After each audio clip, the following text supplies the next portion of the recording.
அனைவருக்கும் வணக்கம். துலாம் ராசினியர்களுக்கு அரசனை போல வாழ்வு தரும் சாமர யோகம். இந்த சாமர யோகத்தால் துலாம் ராசினியர்களுக்கு என்ன மாதிரியான நன்மைகள் எல்லாம் ஏற்பட இருக்கு, கிரகநிலைகளின் ரீதியாக அமையிருக்கும் சாதகங்கள் என்ன, பாதகங்கள் என்ன, மேலும் என்ன மாதிரியான நன்மைகள் எல்லாம் உங்களுடைய வாழ்வில் ஏற்பட இருக்கு என்பது குறித்தான முழுமையான பதிவை தான் இந்த வீடியோல நம்ம விரிவா பார்க்க போகிறோம். அந்த வகையில துலாம் ராசினியர்களுக்கு இந்த சாமர யோகத்தால் என்ன மாதிரியான நன்மைகள் எல்லாம் ஏற்பட இருக்கு என்று பார்க்கும்போது, நீடித்த பொருளாதாரம், வருவாயுடன் உள்ள சக்கரவர்த்தி போன்று வாழ வேண்டும் என்ற திண்ணம் எல்லோருக்கும் உண்டு. அதற்கான அமைப்பு இருந்தால்தான் இந்த யோகம் உங்களை நாடும். நீங்களும் யோகத்தை நோக்கியே பயணிப்பீர்கள் என்பதே உண்மை. அப்படிப்பட்ட நீடித்த பொருளாதாரம் மற்றும் சமூகத்தில் மதிப்பு மரியாதையுடன் 3-4 தலைமுறைகளுக்கு மேல் உள்ள யோக அமைப்பே இந்த சாமர யோகம் என்று சொல்லப்படுகிறது. இது ராஜ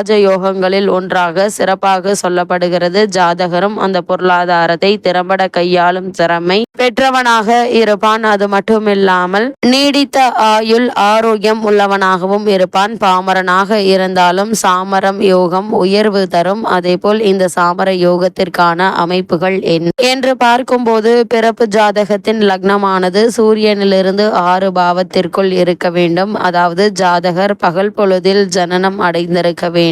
சந்திரன் வளர்பிறை சந்திரனாக இருக்க வேண்டும். அதாவது சூரியனுக்கு 2, 3, 4, 5, 6 ஆகிய இடங்களில் சந்திரன் இருப்பது. மேலும் ஜாதகர் எந்த லக்னத்தில் ஜனித்தாலும் லக்னாதிபதி உச்சம் அமைப்பை பெற்றிருக்க வேண்டும். உங்களுடைய லக்னத்திற்கோ அல்லது லக்னாதிபதிக்கோ கேந்திரம் என சொல்லக்கூடிய 1, 4, 7 ஆகிய பாவங்களில் வியாழன் இருக்க வேண்டும். இதுவே சாமர யோகம் என ஜோதிட சாஸ்திரம் வலியுறுத்துகிறது. இந்த சாமர யோகத்தால் என்ன மாதிரியான பலன்கள் எல்லாம் துலாம் ராசினியர்களுக்கு ஏற்பட இருக்கு என்று பார்க்கும்போது, நீண்ட ஆயுளை தரும் அமைப்பாக உள்ளது. கௌரவம் மற்றும் சமூகத்தில் தனித்துவமாக விளங்கும் அமைப்பாகவும் எப்பொழுதும் முன்னேற்றத்தை நோக்கி பயணிக்கும் அமைப்பையும் தருகிறது. ஆளும் அதிகாரத்தையும் அல்லது ஆளும் அதிகாரத்தின் வட்டத்திற்குள் இருக்கும் அமைப்பாகவும் இருக்கும்.